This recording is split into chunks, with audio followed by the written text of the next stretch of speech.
Hello everyone, and let's continue our discussion on civil services mains general studies paper 1. And yesterday we discussed from question 1 to 5. Now we will discuss from question 6 to 12. And yesterday what we saw that in order to prepare for this particular GS paper 1, we saw that 4 questions were from NCRT and 1 question was from current affairs. And that question was also related to a controversy with our Prime Minister Mr. Modi, and the rest of the 4 questions were from NCRT as well as your general understanding and approaching the question rightly. So anyway, you can do that. Then we will start with question 6 today. And please, I want to tell you that when I am making these videos, I am not preparing at all the answers of these questions. I am just taking it case by case. It should be spontaneous so that the way I think in my mains examination, similar way I can tell you, so that you can also approach in similar way, because it worked for me. So okay, so from we will read the question 6. So question 6 is that examine critically the various facets of economic policies of British in India from mid 18th century till independence. So you should know what is mid 18th century. 18th century means from 1700 to 1800. That is 18th century, because up to 1700 it was 17th century. So they are asking from 1750 to 1950. Okay, because actually 1947, because we got independence then and there only. So this is very general question and it is directly given in your Bipan Chandra, or else you can also study this Spectrum book of modern history. Actually, I will recommend that you should study Spectrum book of modern history. That is very good book, and it has a lot of factual content also, which is really important for your pre-preparation. So this is very easy question, very factual. If you have studied, you can answer. And we will also read in Hindi that Bharat में 18वीं शताब्दी के मध्य से स्वतंत्रता तक अंग्रेजों की आर्थिक नीतियों के विभिन्न पक्षों का समालोचनात्मक परीक्षण कीजिए. So अंग्रेजों की आर्थिक नीतियां क्या थी? Like दादा भाई Naoroji told that their main economic policies were in order to benefit their own home country, and they wanted to exploit the Indian resources in order to grow themselves.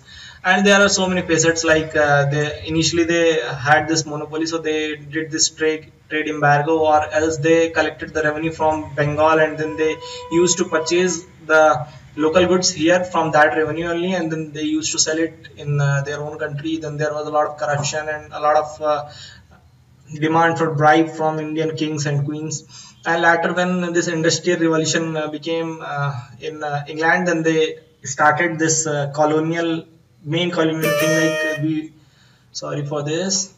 So we became like their main raw material destination, from where they used to get the raw material, then they used to manufacture the products, and then they used to sell it here. And they were having so much, initially East India Company was having monopoly, but later so many companies wanted to trade with India. That's why that trade was open for each and every British person later, during like 1850 approx.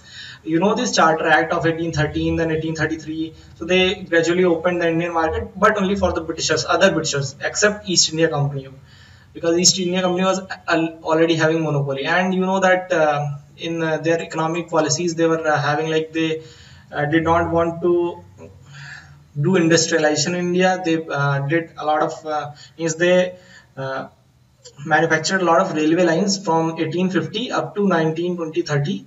So that was also for the exploitation, so that they can easily take out the raw materials up to their ports. They did not create the railway lines in those areas where Indian economy could grow, or they did not incentivize our own local production. And you can tell many things like that devastated the artisans, or those traditional craftsmen, or our local industry. India was very rich, and our GDP contributed approximately 30 or 27% to the world GDP earlier, before Britishers.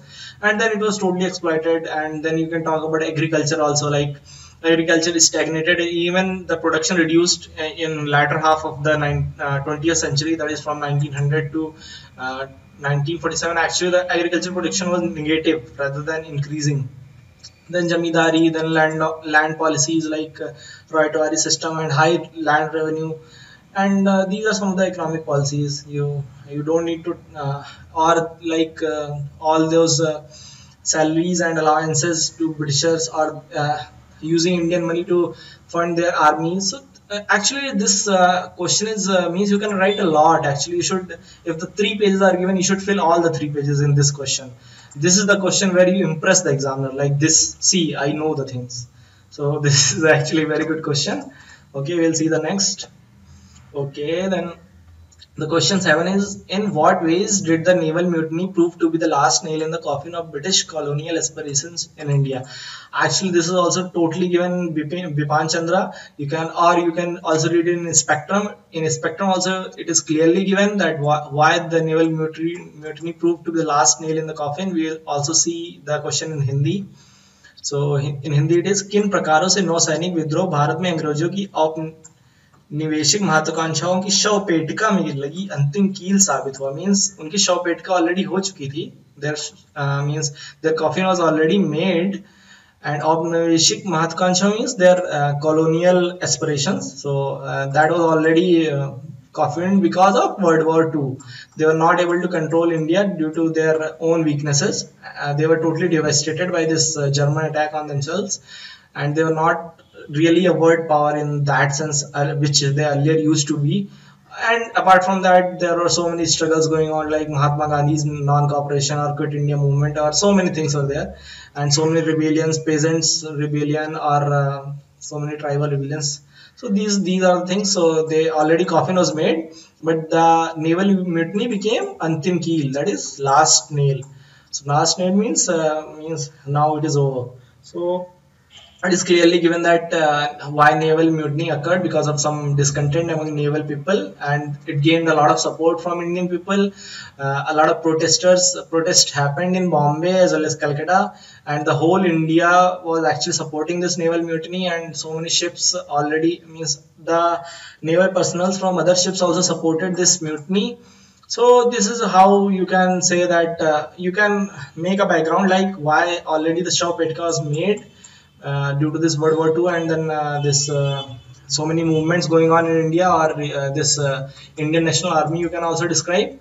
And then you can tell that why naval mutiny was like, so that now the main stronghold of Britishers in India was that they had the control over Army, Navy and Air Force, and even if they were revolting, then they were having no chance, because they were numerically very inferior to India, and they were totally economically devastated in their home country, and their power was very less. So this way you can describe it. Actually, this is also a simple question, and if you remember some facts, then though it's tremendously good, you can actually impress. Okay, then question 8 is, what were the major political, economic and social developments in the world which motivated the anti-colonial struggle in India? Okay, this is also very factual question, and when you read this the so many books you have read in like NCERT class 10 new books, so there you have studied about French Revolution, American Revolution, Russian Revolution, and then so many Italian unification, or this confrontation, World War II, World War One. So say or this African colonialism, or this Gandhiji's struggle in Africa, or means this so many August Revolution in Russia. So many things are there, or rise of communism.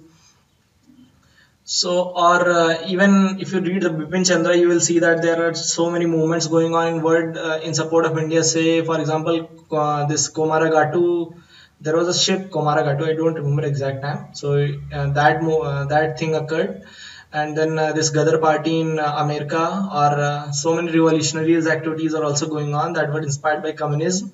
So actually, this is also factual question.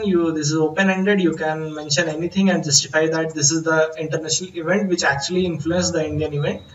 So okay, we will also read in Hindi the question, because every time you read in English you should immediately read in Hindi also. So क्या है हिंदी में, विश्व में घटित कौन सी मुख्य राजनीतिक, आर्थिक और सामाजिक गतिविधियों ने भारत में उपनिवेश विरोधी एंटी कॉलोनियल संघर्ष को प्रेरित किया?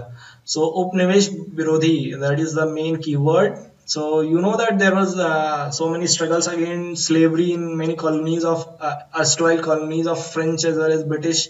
These are also given in NCERT clearly, and you can read them. And then Rajnitik, that is political, Arthik, that is economic. So the political things, I told you that so many revolutions were there. Then economic thing was that this revolt of slaves against their rulers, or even this American Revolution is like economic revolution because the local people are colonized, but they revolted against excess taxation by home government. So that was economic revolution also. And Samajik, you know that this liberty, fraternity, and equality in French Revolution, or even this communism is also a type of social development as well as political development. Actually, these things always work in tandem. They work together. They are not separate. We actually make separations between these so many ideologies. So this is how you can justify it, okay? And you can add your own points. So the answer can be anything and many things, and you have to just write approx answer. You cannot become perfect in the examination. So that's it, and it's a good question. And all the three are from history, okay?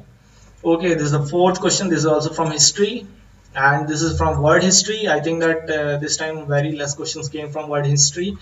And this question is that what were the events that led to Suez crisis in 1956? How did it deal a final blow to Britain's self-image as a world power? So actually, we will see in Hindi also that 1956 में Suez संकट को पैदा करने वाली घटनाएं क्या थी?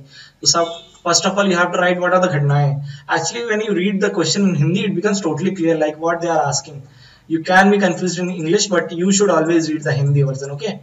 उसने एक विश्व शक्ति के रूप में ब्रिटेन की आत्म छवि पर किस प्रकार प्रहार किया? आत्म छवि, this is the key word. See, the British people were already thinking that they themselves had this image that they are the world power, okay? But after World War II, actually their power deteriorated a lot, and they're not that much powerful, but they still were thinking that they are world power because this Atma Chavi, they were having their own self-image, not others. Others are not thinking them as a world power that time. They were themselves thinking that we are the world power. And what are the events? So actually, you can answer this question only if you have read the world history. And this world history you can read from this Normal Lowe book. That is very fantastic book, very good book. And it is clearly given that why this Suez crisis happened. It happened because the Egyptians were asking for a particular loan for building a huge dam on River Nile, that is Aswan Dam, and the Britain refused to give them the loan because it was too much high. They were asking for a lot of money, and so Britishers refused. So the Egyptian ruler, that is his name is Nasir, so he just told that okay, you don't want to give us money, so we will just capture this, we will actually nationalize this Suez Canal. And when you are answering this particular question, you should build this map. Say for example, this is the Arabian Peninsula, okay, and this is India. I am not totally clearly okay, and this is Africa. Okay, this is Africa like this, okay. And you should totally be thorough with these things because these are extremely important things. So say here is the Egypt, okay, this is the Egypt, and this is the Suez Canal. So this is the Red Sea, this is the Mediterranean Sea, here is Israel, and this is the Suez Canal. So it is under Egypt. Actually, it goes through Egyptian area, and the Suez Canal was built means like a century before by Britishers. They are British company because they were having the money. The Egyptians were not having that much money in order to build this canal. And you can also mention that see this is the ship route. So ships earlier used to take this far route in order to have to totally circumscribe this African continent. They have to go through Cape of Good Hope, and then they reached from India to Europe. They used to reach in a lot of time, but due to this canal, Suez Canal, they were taking a lot less time. They used to go from here to here directly, okay. So the thing is that this canal is for economic reasons very important, and for strategic reasons also, in order to mobilize your troops or taking control of Mediterranean as well as Indian Ocean. For Britishers, they were actually a naval power. So this canal is very important, okay, and it was made by Britishers, so it was under British control. But then Egyptians told that since you are not giving us money, so we will nationalize our dam, and that led to this crisis. So Egyptians as well as French people and Israel, they combinedly said that we will take it by force, and they sent their troops there and they captured this canal. But the thing was that the Egyptians were, that was their home ground, and they actually blocked the whole canal at many places, and they just started destroying so many ships. And so they were fighting the guerrilla war, and the three people, French, Egyptian, and Israel, they were not able to win this war. Means they won temporarily but not permanently. And there was a lot of criticism from other parts of the world, say for example USA or United Nations. They were not supporting this unilateral decision of Britain and France to capture the Suez Canal. So the Britishers and French were not having support of world, so then they were forced to withdraw from here. Okay, so that was like a lot of humiliation, and that was like, okay, now your world power image is over. Now USA is the world power, or this Russia is the world power. You are not the world power. And Egyptian actually captured this Suez Canal, and they were after that they nationalized it, and now they are the owner. So if you know this question, then only you can answer. And even if you know slightly like which is the, where is the Suez Canal, and you can draw this diagram like this is the Arabian Peninsula, and you can explain that ships used to go like this, then this is the Red Sea, this is the Mediterranean Sea, this is where they were taking this route to go. And you can show this like this is the equator.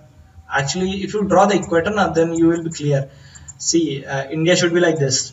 That's it, because India cannot be just touching the equator. So this is the way when you draw the world map, you first draw this equator line, then you draw the world map, and that gives you a perspective. Okay, so this is the thing. You draw the map and you explain what happened, what were the events and what finally happened, and then just tell that this was a final blow to Britain's self-image as world power. So that's it. Okay, then question 10. The new economic policy 1921 of Lenin had influenced the policies adopted by India soon after independence. Evaluate. So this is also totally a question from world history as well as Indian history. This question you can relate to India after independence, that is Nehruvian policies after independence, that is 1947 when he became the prime minister, as well as you should know what was the policies of Lenin after he gained the control of Russia after this Russian revolution. So how he used to govern, or what was his policies. So the question is a combination of world history as well as Indian history, and we will also read in Hindi that Lenin की नव आर्थिक नीति, what was the नव आर्थिक नीति, new economic policy, okay, ने स्वतंत्रता के शीघ्र पश्चात भारत द्वारा अपनाई गई नीतियों को प्रभावित किया. मूल्यांकन कीजिए. You have to evaluate that how much it has actually influenced. Okay, so not all the policies of Lenin influenced, only some policies influenced. And for this question also you should totally be thorough with that book which I told you, that normal way of world history. It is clearly given that what is the policies of Lenin after Russian independence, Russian revolution. So the policies were that actually he was a great supporter of communism. He came to power in order to have this proletariat revolution or this labor revolution. But after that, when he came into power, he knew that in order to grow Russia, I need this capitalist base. Means like we have to grow this industrialization. So that's why he became liberal after that. That his policies were like, we will allow state to have big industry in certain areas, but we will also allow the private sector. It was not a pure form of communism, that totally only state will do everything. Like China was having pure form of communism after its Chinese Revolution in 1949. So the Russia was actually a mixture of both communism as well as capitalism under Lenin. And there were other policies also, I exactly don't remember, but this was the main, that Lenin was actually liberal, and he favored that state should develop these heavy industries in order to grow. Then he focused on this agriculture also, and also on world affairs. So you can read that from Norman Lowe, and that way you can answer. And then also you have to evaluate with respect to Indian scenario. So India adopted this planning, but the planning, actually we got the planning from Stalin. Stalin started that planning. Stalin was the leader after Lenin. So Stalin started the planning thing in Russia. So you should not write that the planning was started by Lenin. But yeah, Lenin had this thing that state should play a very, very major part in the economic policies as well as social policies of the country. And similar thing happened in India also. Okay, So you can tell so many things, or you can just, if you don't know the answer, you can make up also, like after Indian independence, what was the policies of Nehru, that he uh, spent a lot of money on infrastructure, agriculture, or means like land reform movements were there also in India. Then scientific temper, development of higher institutes for learning in order to produce engineers who can actually uh,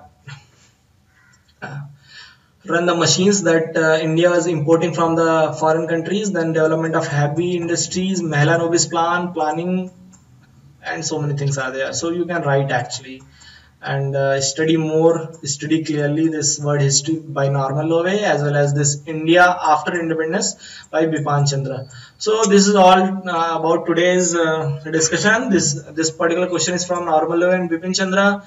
This is from Normal Love, and this question, that is anti-colonial struggle. This is totally from your NCRT, as well as this Bipin Chandra book, or you can also write it from Spectrum. Sorry, this is from actually Normal Love as well as Spectrum. This is totally from Spectrum. This is you should write it very good, and this question though actually you should write so good that you impress the examiner that this is the guy I should select for this these services. So in this particular discussion, we saw that three questions are from in Spectrum of Modern History and two from Normal Level. So complete those two books, as well as like yesterday we saw that you have to complete the NCRT.